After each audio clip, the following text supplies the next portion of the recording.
حدثنا مسدد قال حدثنا يحيى عن شعبة عن قتادة عن أنس قال: لأحدثنكم حديثا لا يحدثكم أحد بعدي.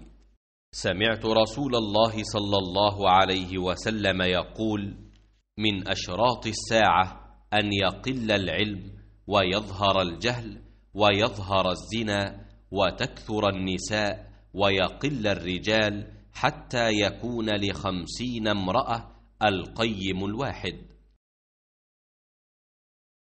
रसूल अल्लाह सल्लल्लाहु अलैहि वआलिहि वसल्लम ने फरमाया कि अलामात क़यामत में से ये है कि इल्म दीन कम हो जाएगा, जहल ज़ाहिर हो जाएगा, ज़िना बकसरत होगा, औरतें बढ़ जाएंगी और मर्द कम हो जाएंगे, हत्ता कि 50 औरतों का निगरान सिर्फ एक मर्द रह जाएगा।